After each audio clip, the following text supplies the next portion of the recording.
Okay, I welcome everyone for this online DPS seminar. And the speaker for today's talk is Dr. Chandrima Banerjee. And she has done PhD from Professor Anjan Berman's group in SN Bose Institute. And after which she has done a 2 years postdoc in Ireland, Trinity College Dublin, and then from 2020 to till now, she's a postdoc in Technion, Israel Institute of Technology, Israel. And the topic is, I guess, she's going to talk about,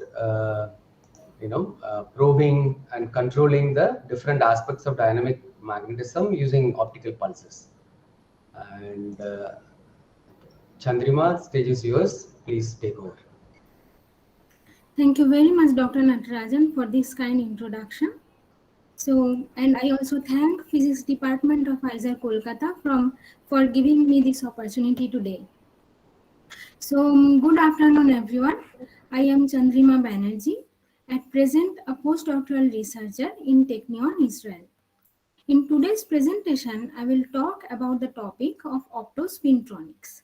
In particular, I will discuss about few prospects of optical control and probing of dynamic magnetization. As the title suggests, my research area deals with the interdisciplinary field of optics and magnetism. In my research career, I have gained experience with different optical techniques to study different facets of dynamic magnetic properties. So in today's presentation, I will start with the motivation. That is, apart from fundamental physics, why this research is important or what are the applications.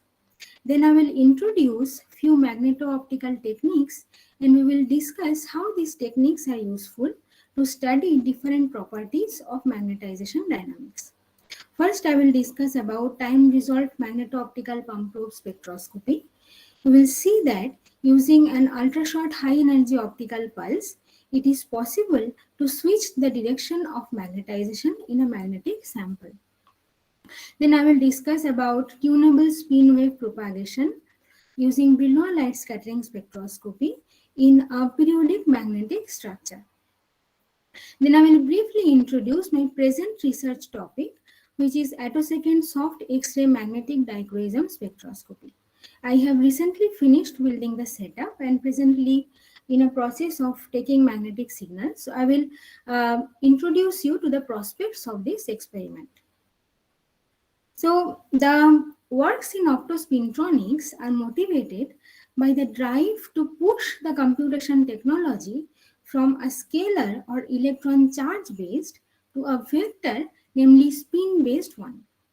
In present electronics technology, we use electron charge as the parameter and the computation is performed by the presence or absence of electric current, which is controlled by voltage. This technology is suffering from heat consumption and limitations on further downscaling. With spin-based technology, we have more parameters, so more freedom. For example, we can use the direction of the magnetization as the parameter and we can write the binary data bits by flipping the magnetization direction. In fact, magnetic memory has already entered the present hard disk drive technology. We can also use the propagation of magnetic perturbation in the form of spin waves or magnons as carrier wave, and we can perform logic operations using that. So now I move to the next part of my presentation where I will discuss about ultrafast magnetization dynamics in a compensated ferrimagneticHeusler compound, manganese, ruthenium, gallium. The measurement technique that I have used here is time-resolved magneto-optical pump probe spectroscopy. So in this work, I have built a time-resolved magneto-optical Kerr effect spectroscopy setup in Trinity College Dublin with a dual pump scheme. So here I used a regenerative amplifier laser system working at an operational frequency of 1 kHz, producing optical pulses of pulse duration about 200 femtoseconds and pulse energy of about 1 millijoule per pulse. Subsequently, I used these optical pulses in pump probe manner to excite and to measure the magnetization dynamics respectively down to sub-picosecond time scale. So the question first arises, how light interacts with the magnetization?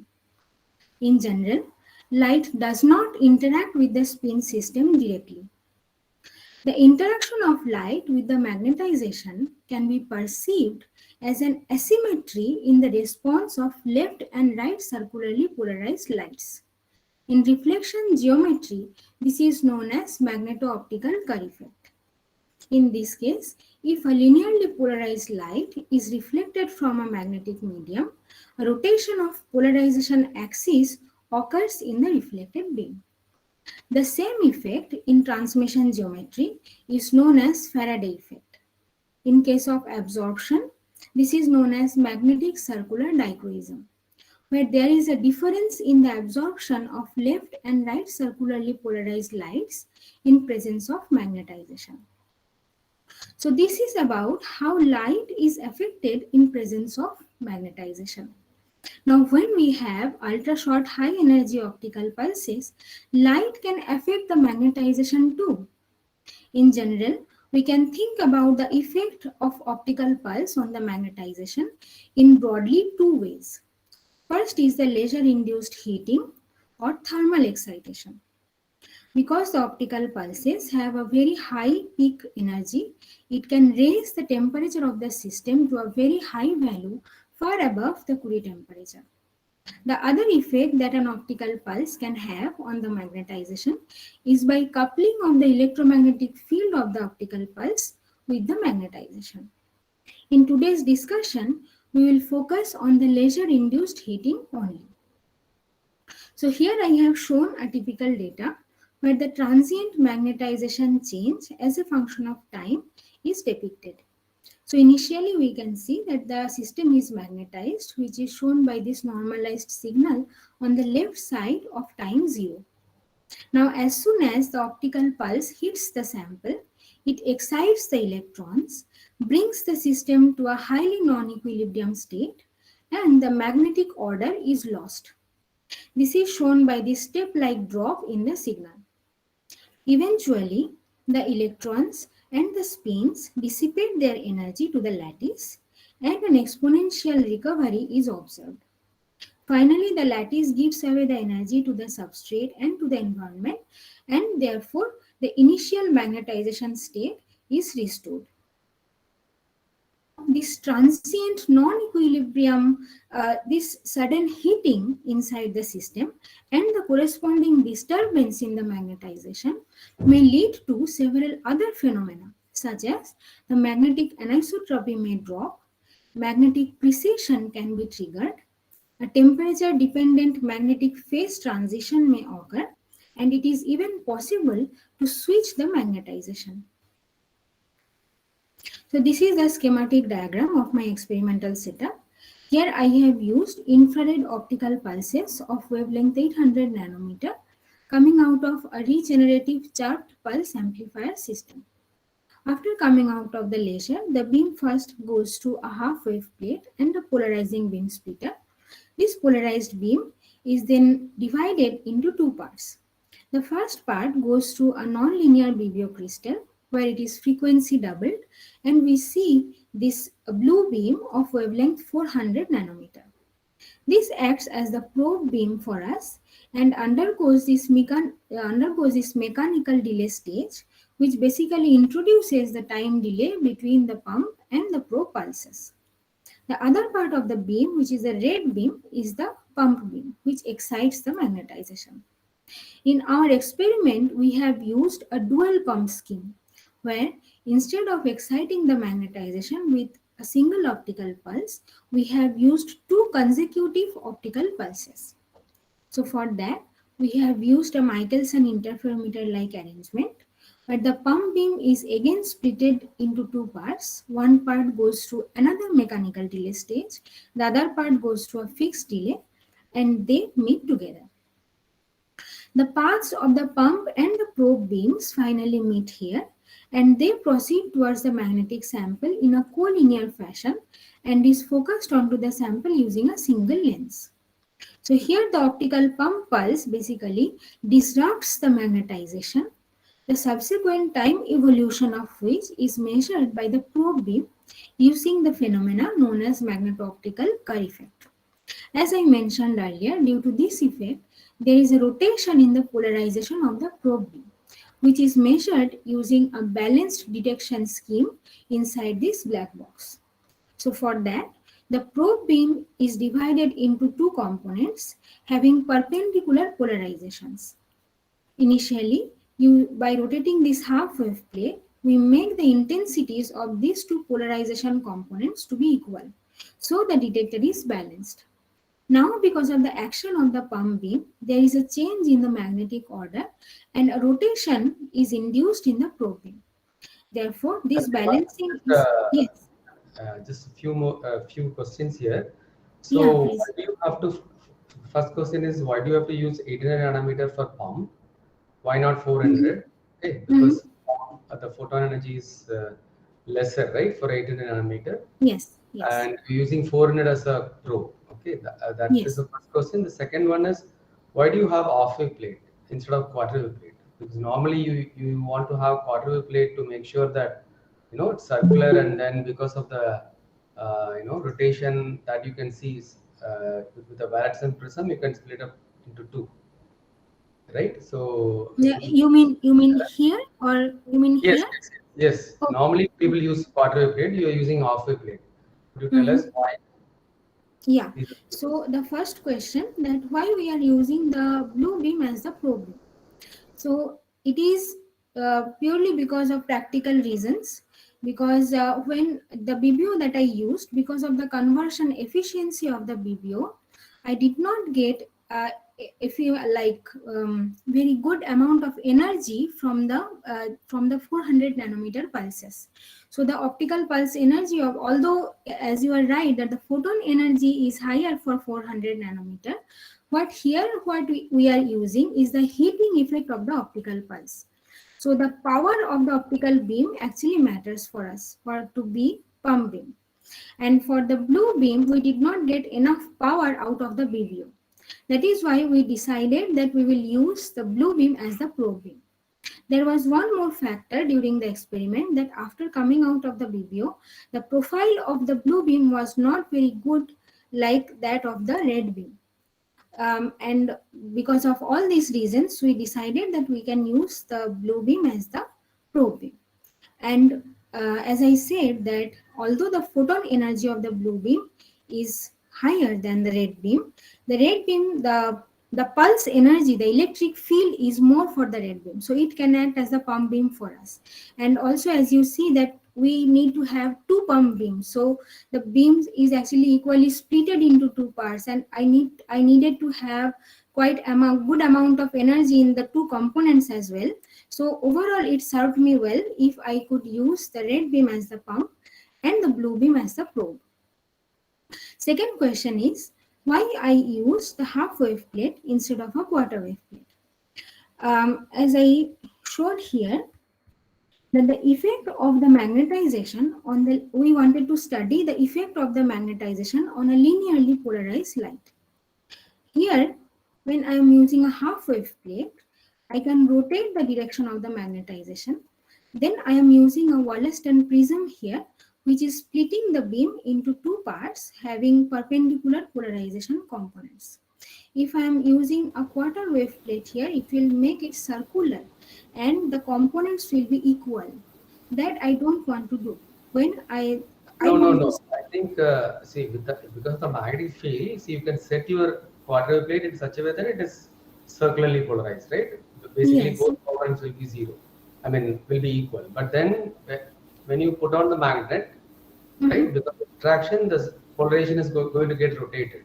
So it Yes, will yes. never, no longer be circularly polarized, right? If you have a quarter plate, it will basically make it elliptically polarized, right? Yes. So you will surely pick up the X and Y component, but off-wave Ah, plate okay. will not really serve that purpose actually. Okay, I see. I see. Then maybe it is a good idea. Then next time I will try to employ that and see if my signal improves by that. Thank you very much, Professor, for this idea. Professor Satyabudhan Raj has Yeah. a question. Just one query. I'm curious that this magnetic sample is a elemental sample, No, it is a thin film sample. means it's a compound. It depends. Like for my experiment, I used a compound. Yes. Yeah. So as you are actually talking about is the high temperature. So how Uh-huh. much actually you are sure that you are still after the laser is hitting the sample is actually exactly the same compound after the hitting of the laser beam, because the Okay. intensity is too high. So Mhm. have you done actually any microscopical imaging or characteristics to tell anything that after the laser beam is hitting the compound is still the same compound, Yes. Yes. I see your point. or So it is here. your assumption that it still exists in the same fashion before the hitting? Hmm. Yes. So, although with these optical pulses, we are inducing a high amount of heating inside the sample, but we make sure that this heating does not lead to any kind of annealing or any kind of burning to the sample. As I will show in my upcoming slides, that we have measured magneto-optical images on this sample, and we can clearly see that the magnetization has retained in this sample, and at the same time, when we did not go to that level of the pump energy where the sample might burn or any kind of annealing can happen, which may lead to any distortion in the crystal structure. Yeah, I understand your total magnetization is a bulk effect, but the laser is hitting actually very local. Yes, So, yes, so you have a micron level of few micron of the size of the beam, whereas your yes, magnetization is actually the gross bulk. So yes, you will yes. not see actually the reflection, the effect of the heating of the local heating in the bulk properties, Mm-hmm. but your very point microscopic stuff can Yes, actually tell you that actually locally whether it is actually burning the sample or not. Because in the yes. synchrotron radiation, when you do actually very high impact of the beam, the sample actually Mm-hmm. burns because of the high intensity. And Mm-hmm. your sample is not in the cooling stage, right? Or it is in Hmm. the cooling stage. No, I'm not externally cooling the sample. We Yeah, are. then the situation becomes actually more serious, because you are not cooling, and Mm-hmm. your temperature locally can go very high to change the system cooling. Hmm. Yes, yes. I see your point that when we are using an optical pulse, we are locally heating just one portion of the sample, and in that way, we may be unawarely damaging the sample or maybe creating some changes. But during my experiment, I have seen that at what energy level of that laser power, the sample is actually burning by using microscopic images. In my later slides, you will also see that I have taken images of the magnetization state, and I have seen at what laser power it is burning locally. So I know which laser, when during my experiment I am aware about the which optical pulse in the which range of optical pulse energy I should work with, so that I am not making any change to the magnetization, but at the same time I am just perturbing it and measuring the magnetic signal. So that is what we do during the experiment. If you want little bit Yeah. more Oh, okay, explanation. okay. Yeah, that's Okay. okay. But another check could be that as one could check your data, right? Basically, this Mm-hmm. whatever data you have measured, you Mm-hmm. can always reduce the power and see whether you are getting back the Yes. signal, same signal, right? Yes, That yes, we are getting the same signal back. Yeah, yeah, yeah. okay. So I So think ideal. in my case, I have used the same sample again and again for different experiments, and we saw that it is actually coming recurring. So, Okay, yeah, But great. your measurement is a bulk measurement or is a local measurement? no, it is local measurement. But your magnetization is Yeah, we apply the magnet to the entire sample, but we probe a portion of the system. Yeah, okay. So, Raj is. Yeah, go ahead. Okay. So, Okay. Anjan has a question. Anjan? Yes, Chandrima. So, how are you sure that this is temperature-induced change in magnetization? So, have you done any kind of fluence-dependent studies where at certain fluences you see change in magnetization, at lower fluences you may not? Yes, I will come to that point in like in my upcoming slides. Sure. Or So, maybe and I one can. more. Mhm. Sorry for this. Why dual pump? Like, what is the advantage over single pump scheme? Yeah, I will show my experimental results, and there I will explain why I am using the dual pump scheme in this Sure, sure. case. Thank you. Yeah. Okay. Sure, yeah, Okay. please proceed now. Yeah. Yeah. Before that, may I just stop the sharing for 1 second, and like I think to answer this question, I have to dig one slide from some other place.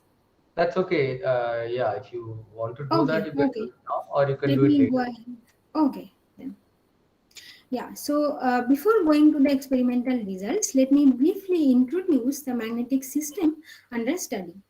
So for my experiment, I have used thin films of half-metallic compensated ferrimagnet, manganese ruthenium gallium or MRG. In this system, the magnetic structure consists of two manganese sublattices which are antiferromagnetically coupled to each other.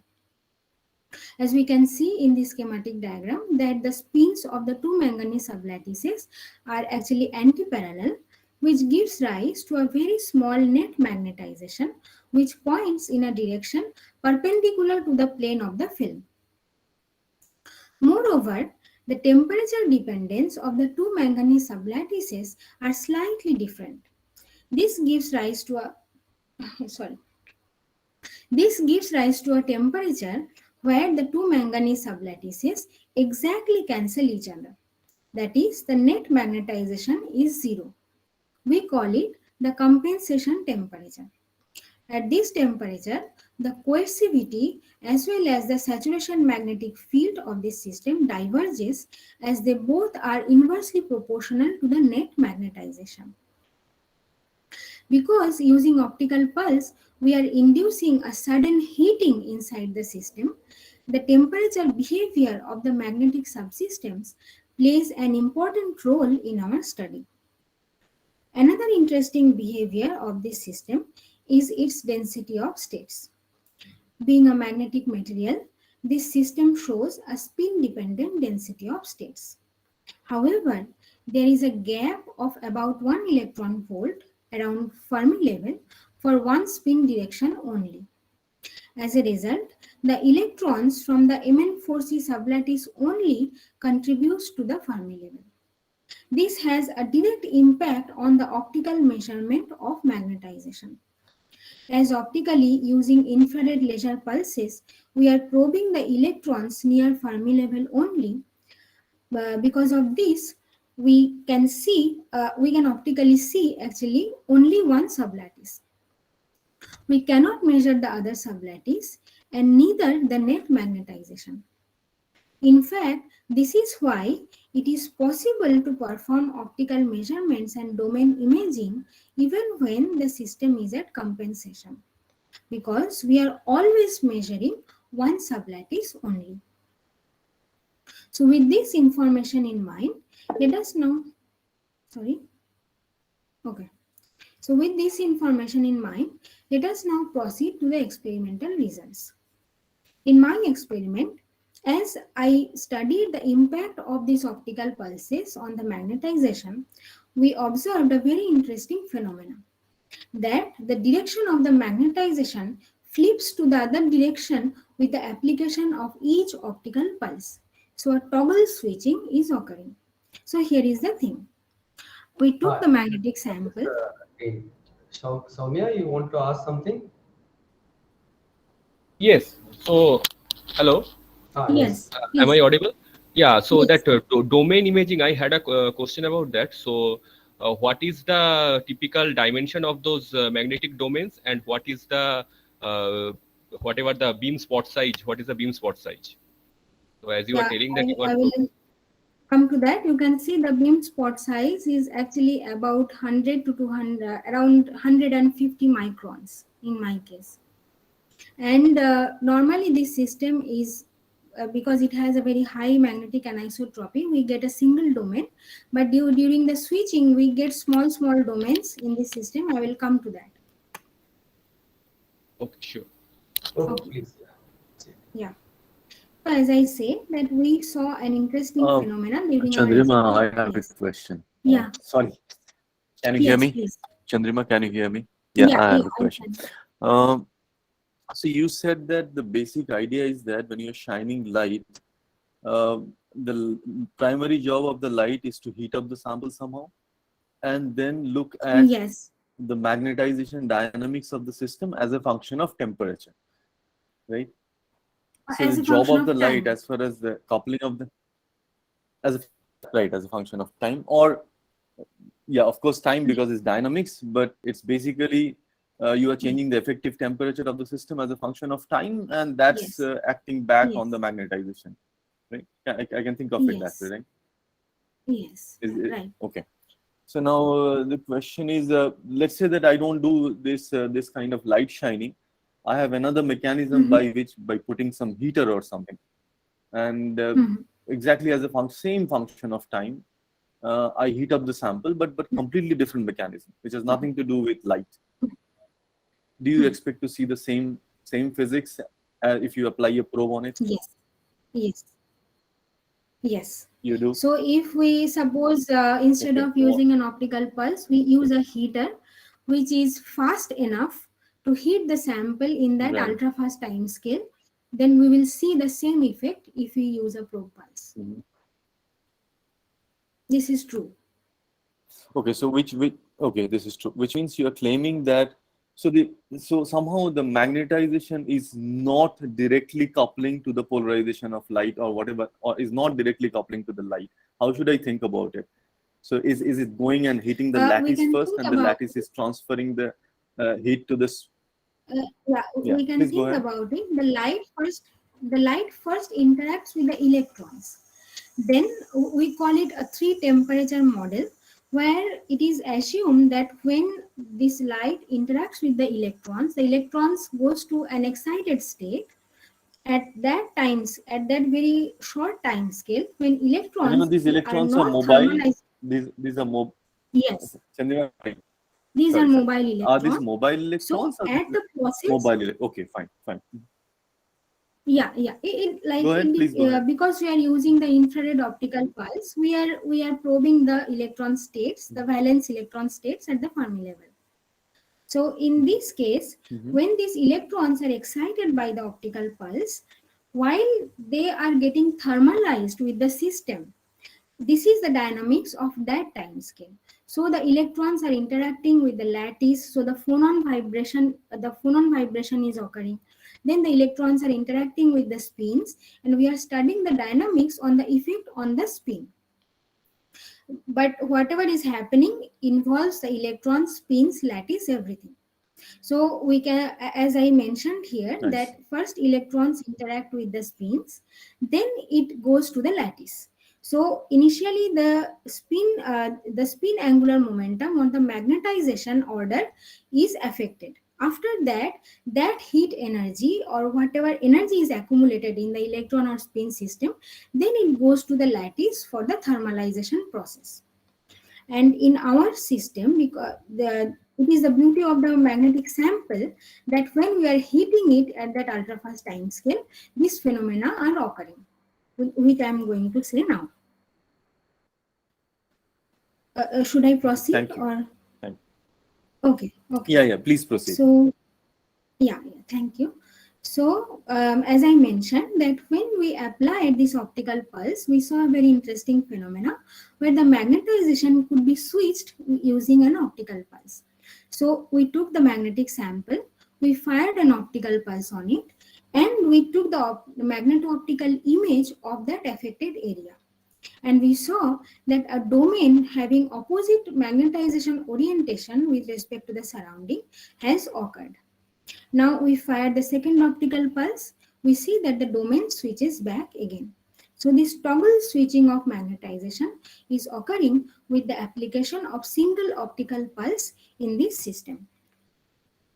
So these are my experimental results. Here what I have shown is the magneto-optical images of the areas of the sample which were irradiated by a number of optical pulses as shown by these numbers. Here the bright and the dark contrast represents the up and down direction of the magnetization. We observe that for both initial direction of magnetization, when we fire an optical pulse on it, a domain with opposite orientation appears. Then with second pulse, the domain switches back. With third pulse, it switches again, and so on. So a single pulse all optical toggle switching of magnetization is occurring. Interestingly, this toggling of magnetization only happens when the compensation temperature is above room temperature. So here I have shown an interesting result. In this sample, the compensation temperature is very close to room temperature. As I mentioned earlier, that when we are close to compensation, the net magnetization of the system is so low that it is very difficult to saturate the system by applying a magnetic field. So this is what happened. We basically could not saturate this magnetic system with the available magnetic field in our lab, and we can see the presence of these small speck-like domains in the picture. Now, when we fired the optical pulse, we saw that each small speck-like domain switched, although the size of the domain is far smaller than the laser spot size. This result is very interesting because it shows that this all optical toggle switching of magnetization is very robust and can occur even in samples which are not affected by stray magnetic fields. Such systems are potentially useful for magnetic data storage, where the binary data bits can be represented by the up and down direction of the magnetization, which can be easily written using optical pulses. So now I move to the measurement of magnetization dynamics of this phenomena. So for that, I have picked two systems. One has compensation below room temperature, another has compensation above room temperature. So for one case, the switching did not happen. For the other, the switching occurred. As optically, we are seeing only one sublattice which has opposite orientation below and above compensation temperature. We can see that this magnetic signal also have opposite orientation for these two samples. Now, if we consider this sample first, initially the system was magnetized. Now, upon the action of the optical pulse, there is a step-like change in the signal, which then relaxes back to the initial state in tens or hundreds of picoseconds, depending on the optical pulse energy. This situation changes as we move to the other sample. Here, initially the system was saturated. Now, with the application of optical pulse, the magnetization first drops. Then, instead of going back, it goes to the other direction. So, the switching of magnetization occurs. From this data, we can see that this switching of the magnetization occurs in a time scale of as fast as 2 picoseconds. So from these results, we understand that one manganese sublattice switches in a time scale of 2 picoseconds. But what about the other manganese sublattice? And what is the behavior of the net magnetization? So to get some insight to these questions, we wanted to study the fundamental limit of the switching process. And for that, we used a dual pump scheme. In this case, instead of exciting the system using a single optical pulse, we used two consecutive optical pulses. So the system is initially magnetized. Now pump 1 comes, the magnetization switches. Pump 2 comes, it re-switches back to the initial position. Now, the action of pump 2 will occur only after the net magnetization of the system has already switched after the action of pump pulse. Then the system has got back to equilibrium. Then the temperature has gone down below compensation temperature. Therefore, if we keep on decreasing the time separation between pump 1 and pump 2, there will be a minimum time below which pump 2 will not be able to re-switch the system anymore. So this is what we have done. You can see in the inset that with the application of pump 1, the magnetization first switches. Then when the pump 2 arrives, it switches back. Then we kept on decreasing the time separation between pump 1 and pump 2, and we measured the dynamics. To get a clearer so Chandrima, yeah, I Yeah. just have a question here. So you just mentioned to Shorin's question, this is Oyon, by the way. So you just mentioned that you don't need a laser to carry on these things as long as the heating effect is there. But since you're now switching on magnetization, etc., don't you think that, I don't know, I mean, I'm not so much an expert in this, but does light play a role here? Or could this also have been done by using just heat? Because what I mentioned in that context, that the effect what is it is the impact of the heating of the optical pulse, which is I mean bringing about the phenomenon. so the Instead switching of the magnetization also is because of the heat. Yes. Oh, The okay. switching of It's the a heat-driven thing. magnetization is because of the heat. As I mentioned, that in Okay, this so this is system, like the magnetization is going off and on type, is it? like it is flipping. So we can say that one magnet, the maybe up state is on and down state is off. So we can say that while it is flipping, it is going from off to on and so on. But is there not any exchange of momentum or something? Because if the direction of the Yes. spins is Yeah, reversing, that is what I was about to say, that in okay, this system, so then light should play a role, right? Because, or are you using anything, some inherent polarization of the photons? You're not using that at all? sorry, please come I mean, again. you're not using, yeah. So if there is an exchange of momentum or something, Yes. angular momentum, then does it not have something to do with the polarization of the light? Yeah. So what we understand about this system is that, of course, when we are switching the magnetization, it has to be associated with an exchange of momentum. However, this momentum exchange is happening between the two manganese sublattices. Okay. When we are hitting it with an optical pulse, the polarization of the light might have an effect on the electrons. That happens during the presence of the optical pulse. At the time scale when the optical pulse is in contact with the sample. Okay. But what we are measuring is When it is the off. dynamics after the optical pulse is withdrawn. Yes, when it is So already do you actually off. care about the polarization at all, or you just put whatever? You don't No, really we care. do not care about the polarization at all. Any heating, any heating component will in principle do. But Okay. for our experiment, we have to have a source which is synchronized with the probe pulses, so that we can do the time result measurements, Okay. and also have that high energy so that the heating can be induced inside the system. Okay. So in that sense, optical pulse is ideal in our case for this That's experiment. one time. Okay. But any heating will do.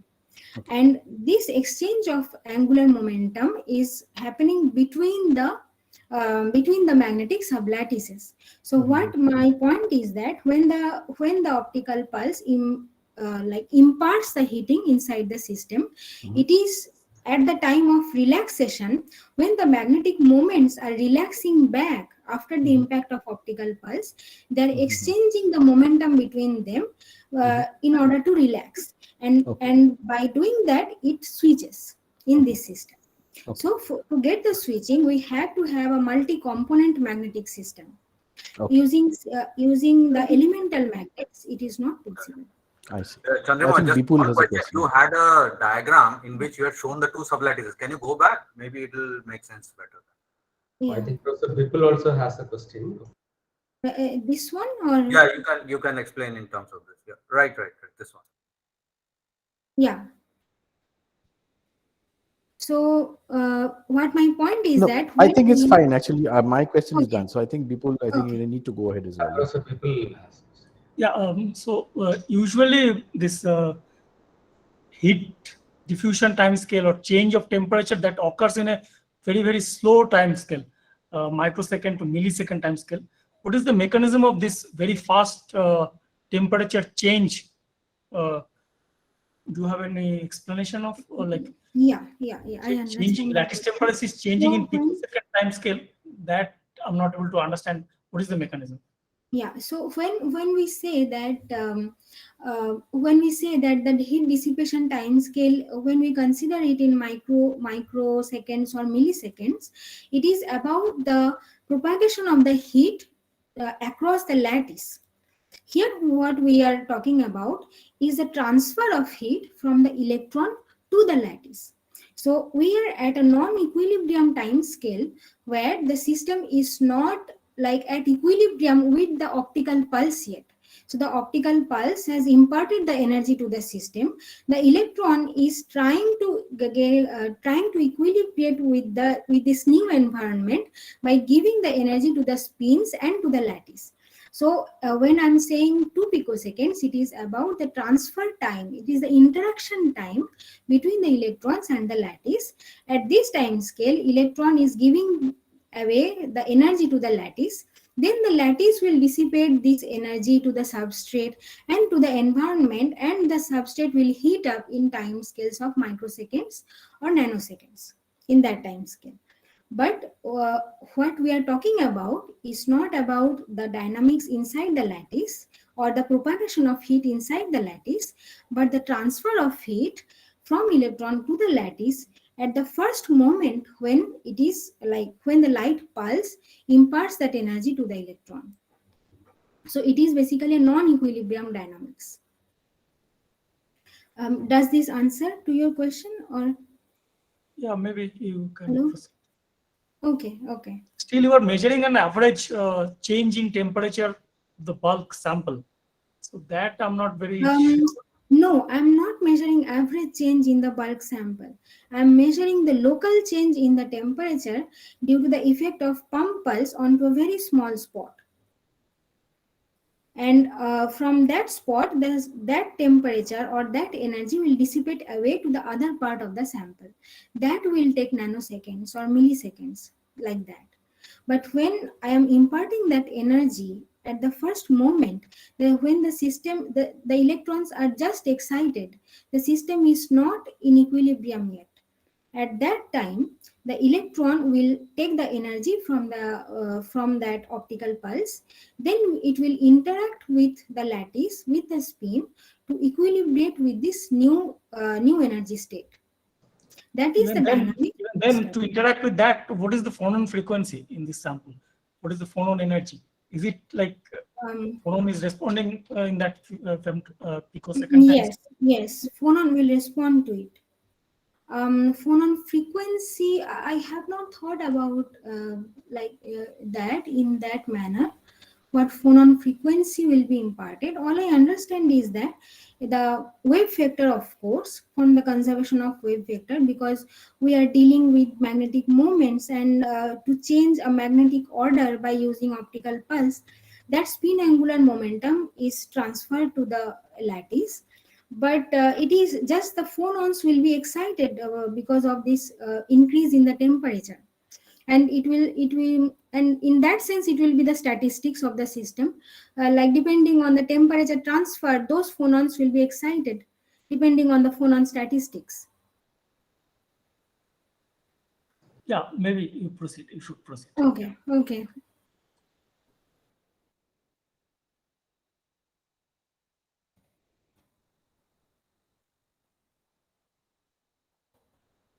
Okay, so here I were. One sec, Chandrima, here, what is the delay? Is it between the two pump, or it is between the pump and probe? The delay. You are not audible, Anjan. Can you be little? Hello. Am I audible now? Yes. Okay. So what is the delay here? Is it between the dual pump, or? Here we have actually two delays. In the x-axis, the delay is the delay between pump 1 and the probe beam. And the delay of pump 1 and pump 2 is shown by this change. You can see that at 0 time, because of pump 1, it switches. At time 2, it switches back. So this is, so if I show it in the inset, For this case, the delay between pump 1 and pump 2 is about 150 picoseconds, something like Okay. that. Okay, Yeah. so I missed out point here. So Mhm. in the first case, when the first pump impinges on the sample, because of change in temperature, there is a magnetic switching. Yes. So then, like once you impinge the second pulse, again the temperature will be much more higher, right? So why it switches back? Yes. So that is what I wanted to do here. That when the first pump appears, the temperature rises. Then the temperature has to go down before the pump 2 comes. Otherwise, it will increase the temperature too high that nothing will happen. That is what I mentioned in this experiment. That is what the idea of making this dual pump experiment was, that to study when the temperature is actually dissipating away so that pump 2 can act on the magnetization. Otherwise, if the system is very hot when pump 2 is coming, the pump 2 will increase the temperature so high that it might burn, or it might cross the Curie temperature, and the switching will not happen. In fact, that is what I am going to say in the next slide. So this dissipation will be occurring in the picoseconds time scale you were saying, right? Yes. That is what we have observed. This is what I will explain now. Okay, thank you. Okay. Please go ahead. So, yeah. So to get a clearer picture of the effect of this double pump pulse, we took the magneto-optical images of this process. So we can see with single pump pulse, the magnetization switches. With the effect of double pump, it switches back. Now we decrease the time separation between pump 1 and pump 2. Initially, for longer time scales such as 80 picoseconds, this re-switching is occurring well. Now, as we decrease the time separation between pump 1 and pump 2, below 69 picoseconds, we can see that a region 2 appears in the center of the spot where pump 2 is not able to affect on the magnetization. We understand that these optical pulses have a Gaussian pulse shape, because of which after the action of pump 1, the laser-induced heating in the central region is so high that when pump 2 appears, it cannot affect the magnetization. As we further decrease the time separation between pump 1 and pump 2, we saw that the extent of this region 2 increased until below 12 picoseconds, where by applying pump 2, we could not re-switch the sample anymore. Now, to reduce this effect of heating little bit, we reduce the pulse energy of the laser pulse. Here we can see that the size of the switch domain has reduced because we have reduced the laser power. For this case, we can now re-switch the system even for shorter time scale. So we repeated this experiment for few laser power, and here what I have plotted is the re-switch fraction as a function of time separation between pump 1 and pump 2 for different laser powers. The behavior features a sharp drop at around 10 picoseconds, below which the system could not be re-switched anymore, no matter how far we decrease the laser power.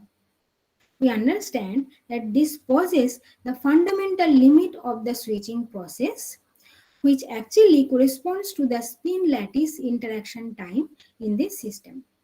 So at this time scale of 10 picoseconds, the net magnetization of the system switches. After that, it comes to equilibrium, after which it can be re-switched again. So this gives a switching rate of about 100 gigahertz, which is the fastest all optical magnetization switching reported so far. So in essence, I have built a time-resolved pump probe setup to study the ultrafast magnetization dynamics in MRG samples. This showed a very interesting phenomena where the magnetization of the sample could be switched by applying a single optical pulse. Such all-optical magnetization switching is potentially useful for magnetic storage and compatible with fast optical communication.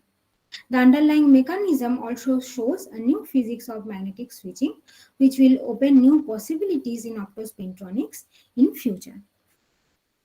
So with this, I go to the next part of my presentation, where I will discuss about not only magnetic excitation, but also their propagation in the form of spin waves or magnons. Because spin waves naturally occur in a magnetic system, they are potentially useful to carry and process information in a magnonic circuit, which will be Joule heating free. The experimental system that I have used here is a light scattering technique, also known as Brillouin light scattering technique. This BLS technique enables us to experimentally measure the frequency versus wave vector dispersion of the spin waves. So let us start with some basics now. Let me start with what are spin waves. In short, spin waves are propagation of any disturbance in a magnetic ordering.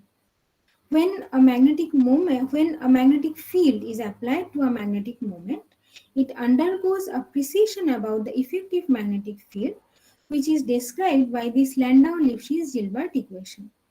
Here the first term is the torque term applied on the magnetic moment, and second term is the damping term, which tries to align the magnetic moment along the direction of the effective magnetic field. Now, when this moment is inside a lattice, it is coupled to other magnetic moments as well. Because of this, the precision becomes phase coherent and a phase lag propagates across the system in the form of spin waves, which can be schematically visualized like this for one-dimensional and two-dimensional cases. So here if we can see, all the moments are actually precessing, but the phase of their precession is not same. This phase is actually propagating in a diagonal direction to the lattice. So in this way, magnons are actually similar to phonons, where instead of the phase of precession, the phase of lattice vibration propagates through the system. One way to manipulate the spin wave properties is by physical patterning. A physical patterning leads to a symmetric breaking inside the system, which then gives rise to free magnetic charges at the edges. These free magnetic charges leads to different magnetic interaction among them, which also affects the spin wave dynamics. The spin waves either finds a propagation channel or can form a standing wave in the distribution of potential wells defined by the geometry of the structure. So in this way, we can get a number of spin wave modes which are not naturally present in the system. Therefore, by doing physical patterning, we can tune the spin wave properties. A relevant term in this context is something known as magnonic crystal. Magnonic crystal is a metamaterial where there is a periodic change in the structural or magnetic properties in one or more than one dimensions. For example, in this one-dimensional magnonic crystal, it is formed of 1D array of magnetic stripes where there is a periodic variation of magnetic dipolar interaction between these stripes. In order to form a two-dimensional magnonic crystal, we can either etch out some part of the thin films, or we can fill that etched out area with another magnetic material. So all these are done in attempt to get a periodic variation of the magnetic properties. In such periodic magnetic potential, the spin waves undergo a Bragg scattering and they can form a band structure which consists of allowed and forbidden spin wave frequencies. We call it the magnonic band structure. Now the question arises, how using light we can study this propagation of magnetic excitation? The answer is using light scattering. In our case, it is Brillouin light scattering. Brillouin light scattering enables us to study the band structure of spin waves, which is the frequency versus wave vector dispersion of thermal spin waves without any external excitation. The principle is based on the inelastic scattering of light. So here, a continuous wave light falls on a magnetic medium. When it falls on the medium, a major part of the beam is reflected away. However, we collect a very small part of the beam which is backscattered and carries the information of the spin wave in the form of conservation of energy and momentum. From the conservation of energy, the light pulse can either give away one photon to the magnon, or it can take away one photon from the system. So we get the Stokes and anti-Stokes peaks in the BLS spectrum. From the conservation of momentum, by changing the angle of incidence of the beam, we can basically address different spin wave vectors. Therefore, for each wave vector, we can get this BLS spectrum, we can know the spin wave frequencies, and we can plot the frequency versus wave vector dispersion. This is the schematic diagram of my experimental setup that I used. So in this case, we used a continuous wave laser of wavelength 532 nanometers. Here, after coming out of the laser, the beam first goes through a half wave plate and a polarizing beam splitter. Then, guided by the small mirrors, the beam falls on the magnetic material which sits between the pole pieces of the magnet. Now, this sample is mounted on a rotation mount. Thereby, changing this rotation mount, we can change the angle of incidence and we can select the spin wave vector. Finally, the scattered beam is collected by the same lens, which then goes through a polarizer, which have polarization axis perpendicular to that of the incident beam. So in this way, we can filter out the effect of the spin wave on the scattered beam from the effect of the phonons. This scattered beam is finally focused onto the entrance pinhole of this black box, which is our frequency analyzer. This is actually a multipulse tandem Fabry-Perot interferometer, which analyzes the frequencies present in the scattered beam, and from that we know what are the frequencies of the spin wave. So in this way, we can plot the frequency and the wave vector together. So now I will discuss some experimental results on development of pseudo one-dimensional magnonic crystal for high-frequency nanoscale devices.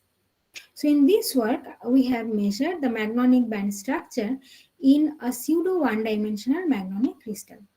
This is basically an array of asymmetric sawtooth-shaped waveguide. This is interesting because it consists of two magnonic crystals in two perpendicular directions. In the horizontal direction, there is a periodic variation of the internal magnetic field. In the vertical direction, there is a periodic variation of the magnetic coupling between adjacent waveguides. More interestingly, this structure lacks any in-plane rotational symmetry in it. So we were interested to see how the spin wave dynamics occurs in this system and how it is affected by the symmetry of this structure. So here I have shown the geometry of the measurement. Here we have fixed the propagation direction of the spin wave and we have measured the magnonic band structure by rotating the direction of the applied magnetic field. Here on the left side, I have plotted the simulated static magnetic configuration for two magnetic field directions where the atomic magnetic moments are represented by these black arrows and any deviation of the magnetic moment from the applied field direction is represented by the color map. On the right hand side, I have the anti-Stokes side of the BLS spectrum for different spin wave vectors and for these two applied magnetic field direction. Here we can see that a deviation of the atomic magnetic moments occurs at the edges, which gives rise to magnetic charges. The distribution of these magnetic charges is significantly dependent on the direction of the applied magnetic field. This gives rise to a number of spin wave modes whose frequency varies as a function of the wave vector as well as dependent on the applied magnetic field direction. Chandrima, can I interrupt you here? When you say magnetic charges, what is it that you are referring to as magnetic charge? When I say magnetic charges, I'm referring that here the magnetic field lines are not closed. So when we are applying this magnetic field, it tries to minimize the energy inside this And when we are rotating this, when we are rotating the magnetic field, we can see that in order to minimize the energy of the system, there are magnetic charges appearing at the edges. So here there are open arrows, we can say, like, I don't know Open arrows how to because, yeah, say it no, fine. I actually. mean, yeah, open arrows because you are only scanning in plane field, or open arrows because Yes. they are truly open. Open arrows because okay, let me first arrange the words maybe. Yeah, like here you can see that from this color map, what I'm showing is that the moment is deviated from the uniform field direction, which gives rise to magnetic field lines outside the system, outside the magnet. This is what I mean. Mm-hmm. They are not closed. So they are interacting with each other, or they're interacting with, like, among themselves. So when we have these open magnetic field lines, they try to minimize the energy by closing them. So they find the minimum path to close them. So that is how they interact with the adjacent magnets.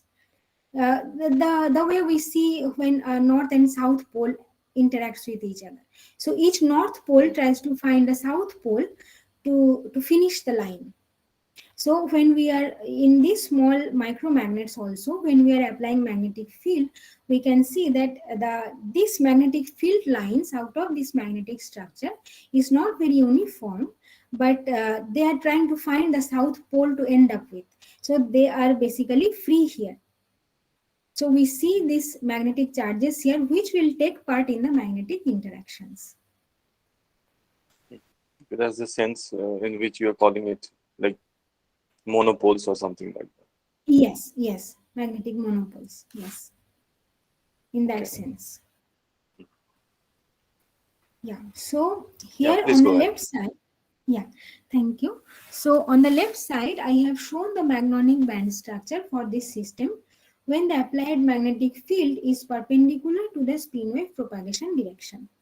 Here I have shown the band structure for two Brillouin zones where the experimental results are shown by these red dots and the theoretical results are shown by the lines. For the theoretical calculation of this magnonic band structure, what we used is something called plane wave method, where the equation of motion of the magnetization is transferred to Fourier space using Bloch theorem, where it finally became an algebraic eigenvalue problem. Then by using numerical routines, we can find the eigenvalues and eigenvectors, which will give the spin wave frequencies as well as the distribution of spin wave amplitude in space. So in our case, we have seen that a number of spin wave modes have appeared in the spectrum, and we have seen a prominent spin wave band gap between the mode 1 and mode 2. Now we fix the spin wave vector and we rotate the magnetic field direction to study the asymmetry or the symmetry of the spin wave modes, which is shown on the right side. Interestingly, we have observed that these spin wave modes are not only asymmetric, but also the nature of the asymmetry is different for different spin wave modes. For example, the mode M2 and M3 kind of follows the asymmetry of the structure, whereas mode M1 shows a different kind of asymmetry. Mode M4, the high frequency mode, is kind of random and does not possess any symmetry. To get some understanding of what is happening, we now plotted the amplitude, the spatial distribution of spin wave amplitude for different spin wave modes and for different magnetic field angles. We find that these spin wave modes are actually quantized modes of different quantization numbers, and the axis of quantization is perpendicular to the applied magnetic field direction. Furthermore, the mode 1 is localized to the places of the system where the magnetization is actually deviated from the uniform field direction. On the other hand, mode M2 and M3 kind of belongs to the interior of the structure, where the magnetization is kind of uniform and follows the magnetic field direction. So this explains why their symmetric behavior is different. On the other hand, mode M4, the quantization number of mode M4 is very high, and therefore this mode is not affected much by the distribution of the magnetic charges or any changes in it, so to speak. So with these experimental results, here I want to show some ideas that how this kind of dynamic magnetic properties can be used to perform logic operation. Here I have given an exemplary demonstration of this system acting as a frequency dependent spin wave filter. So this is basically a simulation results where in this shaded region we have excited the spin wave modes for a broad frequency range, and then the propagation of the spin wave modes as if for different frequencies is observed for different magnetic field angles. As we can see that for these two frequencies, the spin wave mode is allowed for perpendicular magnetic direction, but it is not allowed when the magnetic field is tilted. However, for this high frequency mode, the propagation of spin wave is allowed for both the magnetic field directions. So in this way, it is possible to employ this kind of magnetic system in a frequency dependent filter where by rotating the magnetic field, we can allow or can block the spin wave frequencies. Another potential application of such dynamic behavior can be in frequency modulated data transfer or frequency shift keying. The asymmetric behavior of the spin wave modes with the application of magnetic field can be actually employed to encode some information into the carrier spin wave. For example, we can assign the high frequency mode as data bit 1 and the low frequency mode as data bit 0, and by simply flipping the magnetic field we can encode this information into the carrier spin wave, which can then carry this information from one port of the circuit to the other. So in essence, here I have shown Brillouin light scattering spectroscopy, which can measure the spin wave dynamics or the magnonic band structure in different materials. I have shown it for a periodic magnetic system known as magnonic crystal. And this has shown an asymmetric behavior of the spin wave modes, and the dynamic behavior is potentially useful for frequency dependent spin wave filter and frequency modulated data transfer. Now I will very briefly discuss about my current research area, which is time resolved soft X-ray attosecond magnetic spectroscopy. So this is what presently I am doing in Israel, is also a pump probe spectroscopy. However, the probe beam, instead of being a femtosecond infrared optical pulse, it is actually attosecond soft X-ray optical pulse. These soft X-rays are generated from infrared optical pulse using a phenomena known as high harmonic generation process.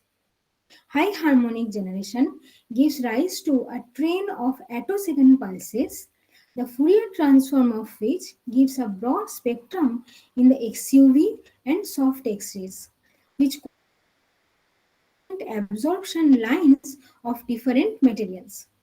So in this way, we can increase the spatial resolution of the pump probe spectroscopy with a very high time resolution down to sub-femtosecond regime.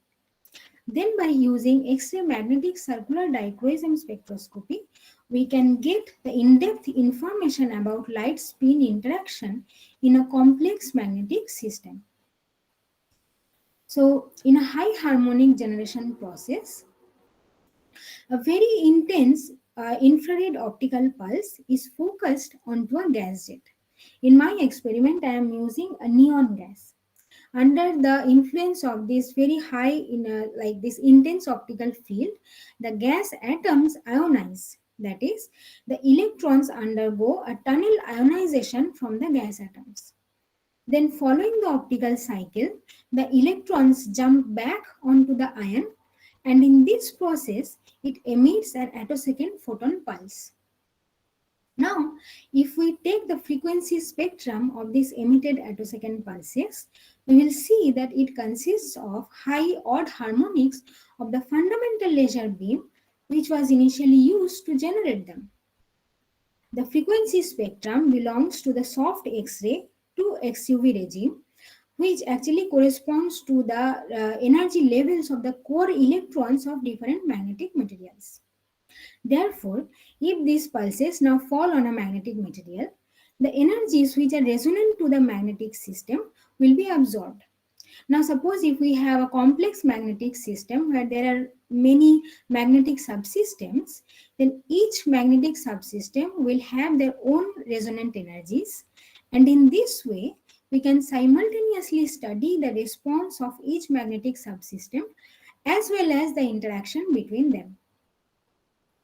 So in this way, it is very useful because we are getting very high spatial resolution with more information and higher time resolution.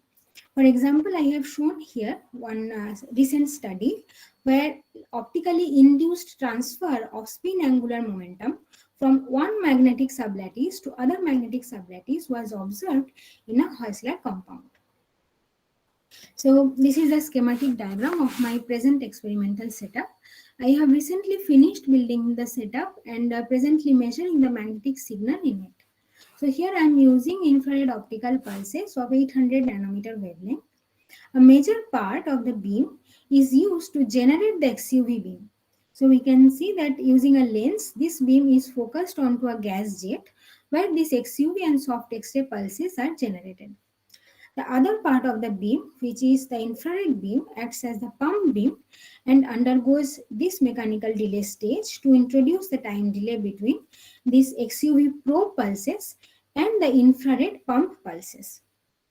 Then this XUV beam is reflected from a magnetic sample and we measure the frequency spectrum of the reflected beam as a function of time delay between the XUV pulses and the infrared optical pulses.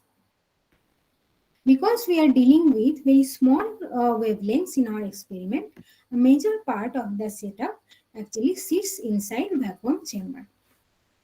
So such kind of experiment is very useful to measure the optically induced magnetization dynamics in a coupled magnetic system where there are more than one magnetic components. For example, like magnetic alloys or magnetic multilayers, like that. For example, I have shown here one example that this is the MRG, the same MRG system that I studied before, and we observed the all optical switching of magnetization with the application of optical pulse. Although we know the switching time, the dynamics to some extent, however, we do not know yet what is the actual mechanism of this switching process. By using soft X-rays, this technique is the only technique to explore the detailed mechanism between the this technique is the only technique to explore the detailed mechanism behind this all optical switching process or any optically induced dynamics of magnetization. So in this case, we can perform an element specific measurements. So basically we can probe the magnetic sublattices separately. Also, we can separately access the electron dynamics, the majority and minority spin bands, and the lattice dynamics with a very high overall time resolution of few femtoseconds down to sub-femtoseconds. So in essence, I have recently built a time-resolved pump probe spectroscopy based on XUV and soft X-ray attosecond pulses. These X-rays, the energy of these X-rays actually belongs to the resonant energy levels in solids, which is different for different magnetic materials. Therefore, enabling us to simultaneously study the dynamics of each sublattices or each magnetic subcomponents. Such experimental technique is very useful for measurement of antiferromagnets and compound magnetic structures where by using conventional infrared optical spectroscopy, we will not get any signal. So that's all. With this, I want to finish my presentation today. I wish to thank my research advisors so far, Professor Anjan Burman, Professor Michael Coy, and Professor Oren Cohen. I also wish to acknowledge my fellowship sponsors, CSIR Net for my PhD fellowship, Irish Research Council for the postdoctoral fellowship, and for my present fellowship, the Israel Academy of Science and Humanities. I thank my research institutes and my lab colleagues for their immense contribution towards my work. And with this, I also thank the Physics Department of IISER Kolkata for giving this opportunity to me today. Thank you very much, everyone, for your attention and your patience. Thank you. Thank you, Chandrima.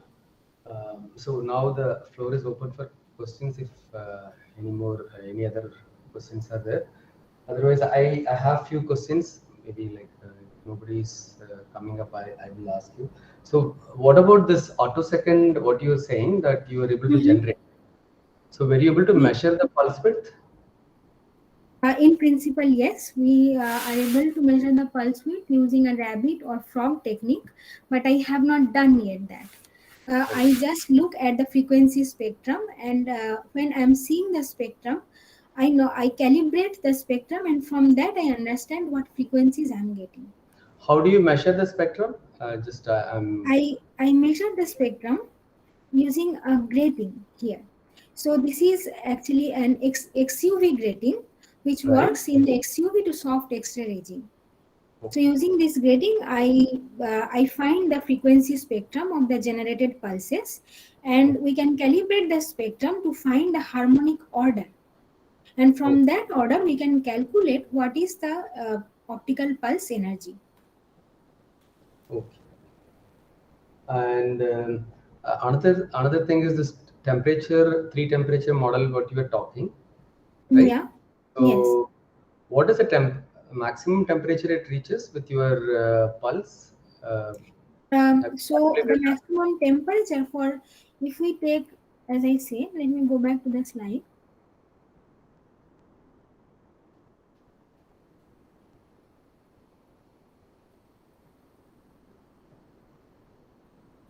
So as we see that here are actually three systems. One is electron, one is spin, and the other is the lattice. Now they have their own specific heats, and depending on that, the temperature rise occurs. Because the specific heat of electron is very low, the temperature rise for electrons is in the order of 1000 Kelvin. For lattice, it is like 100 Kelvin or something. Right. So your the temperature probably is around thousands of Kelvin, right? For your electron temperature. Yes, for electrons, yes, it is thousands of Kelvin. Yes. Okay.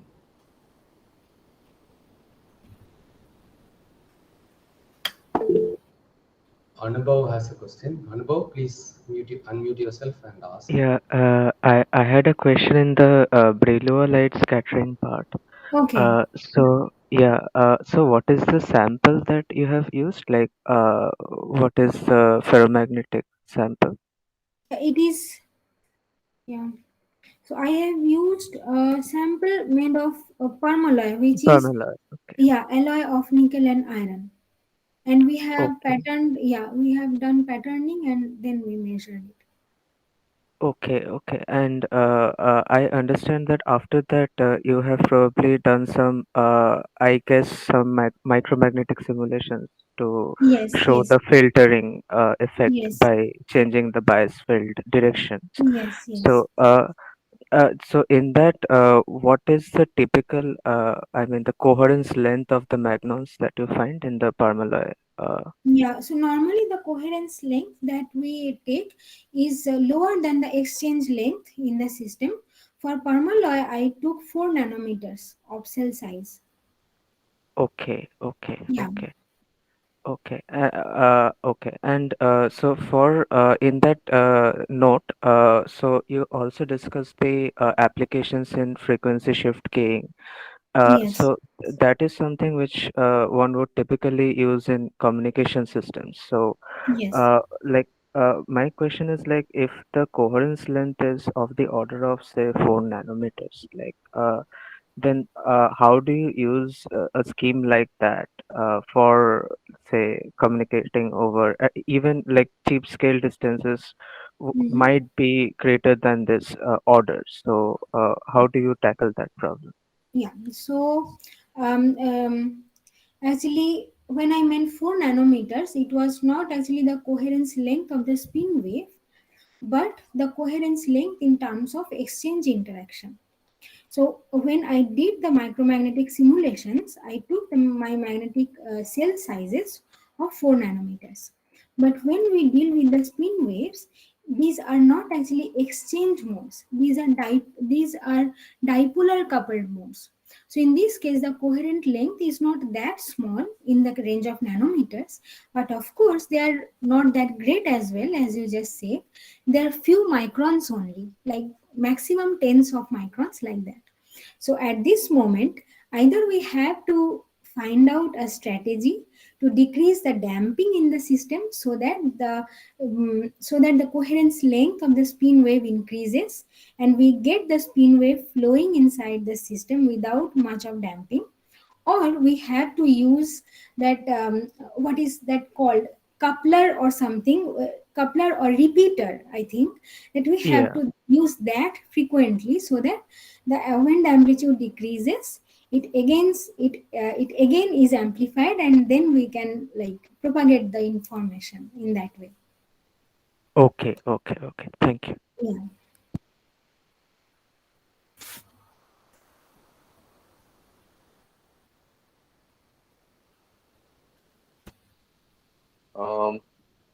Chandrima, I think I have a question. I have one more Yeah, question. sure. If you Yeah, if yeah. you go back to this band structure which you showed us, you measured the band, right? Mhm. And Yes, you got a finite number of bands. I mean, whatever you number you measure.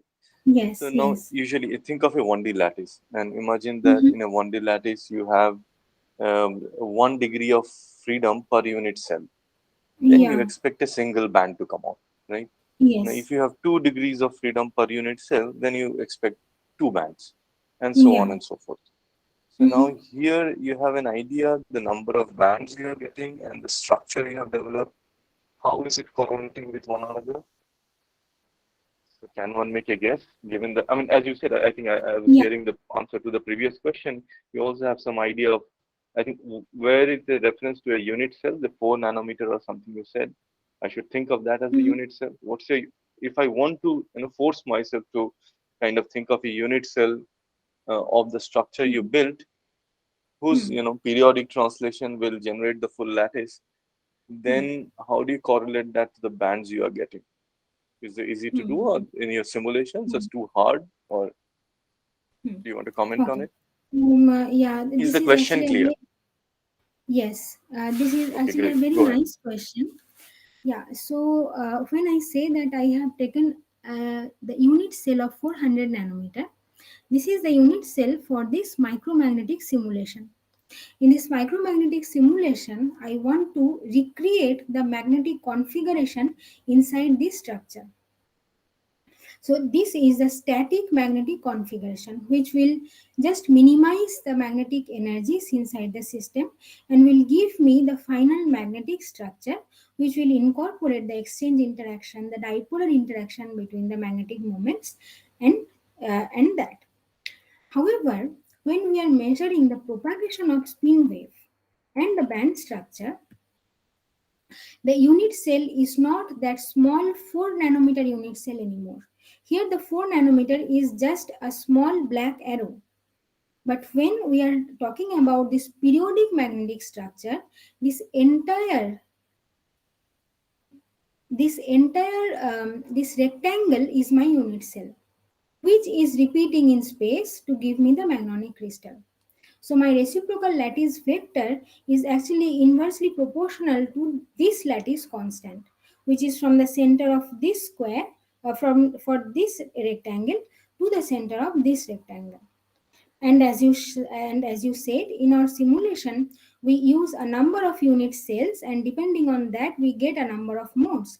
If we keep on increasing the number of unit cells, that is the number of these rectangular elements, then we'll keep on increasing the number of modes, and we'll find a maximum value after which if we even keep on increasing, the increase in the number of modes will not be that significant. So it will reach the continuum. So in our simulation, we take this rectangular element as the unit cell, and we keep on increasing the repetition of the rectangular Nice. cell. Chandrima, okay, And so I got your point. Maybe I'll oh, interrupt you here.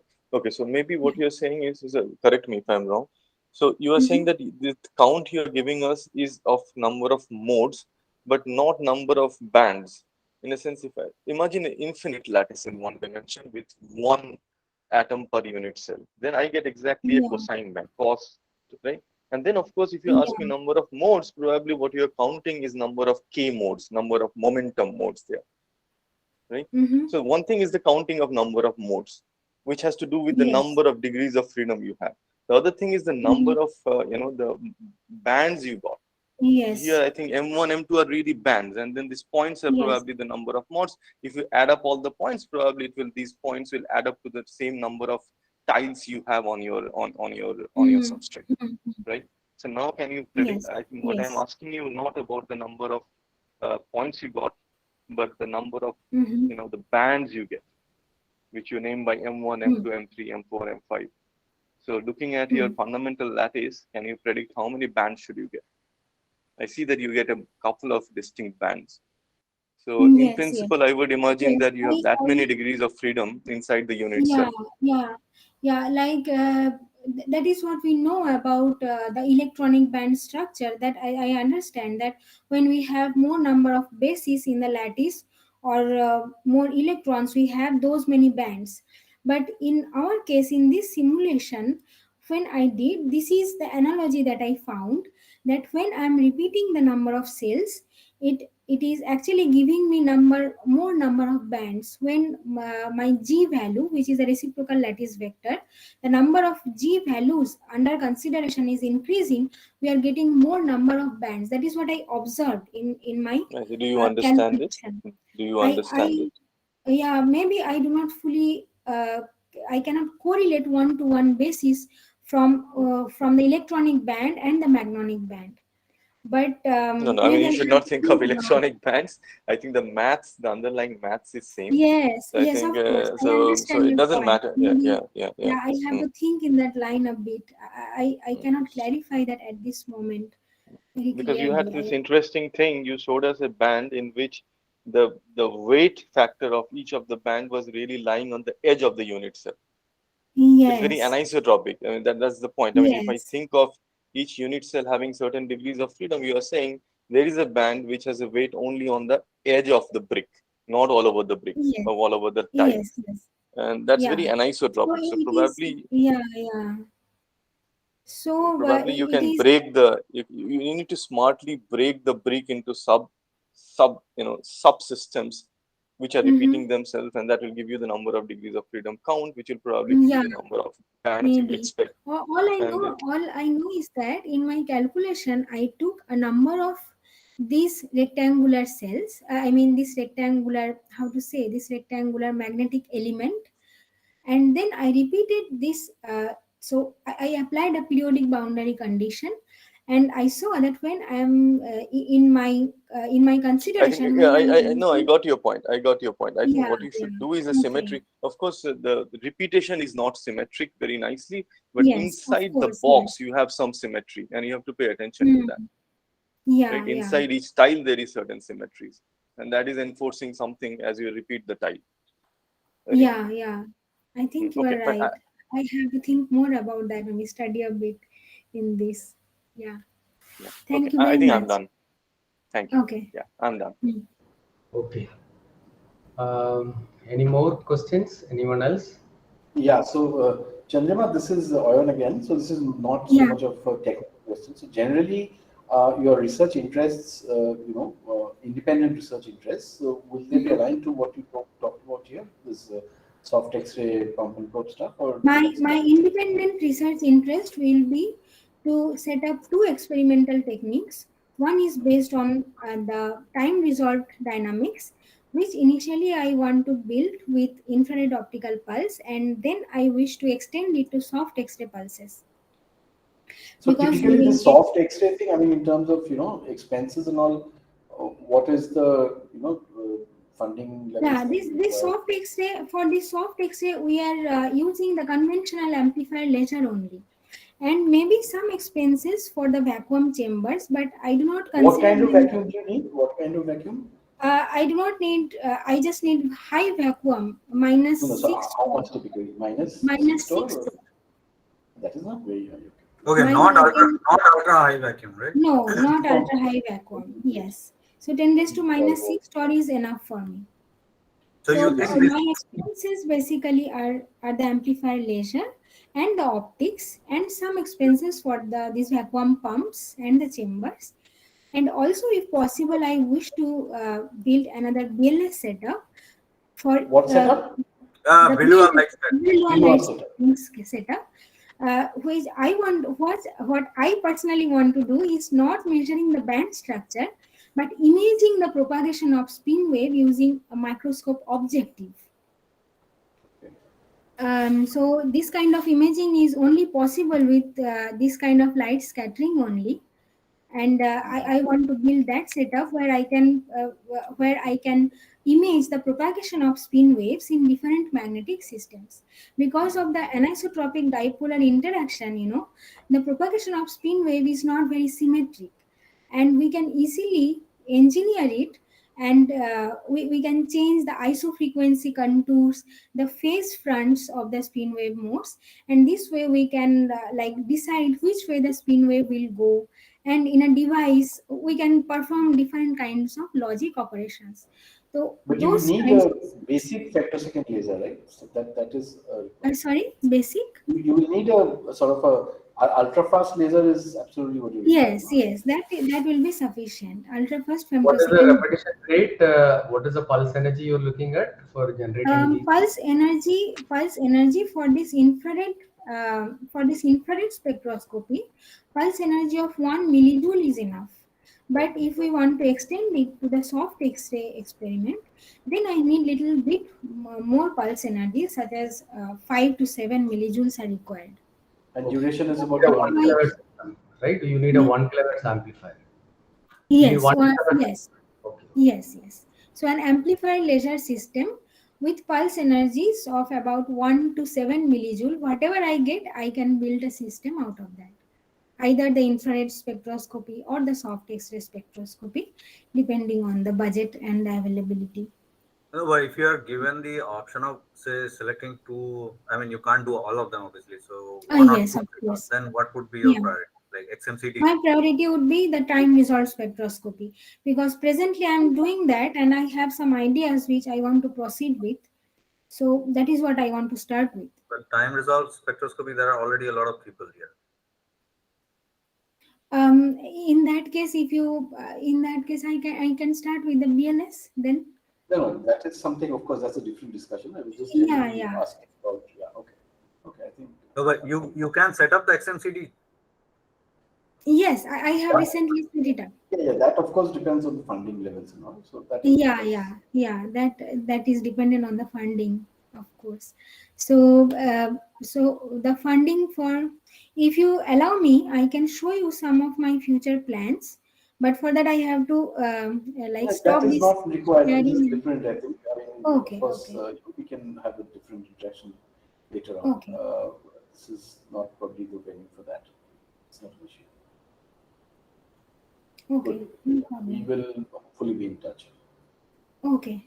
Thank you so much for this opportunity today, and I am very grateful to you that I got to interact with you guys today. Yeah, it was great hearing you as well. Thank you very much, professors. Yeah. Yeah. Thanks. Bye. Sorry. Bye. Yeah. Yeah, sure.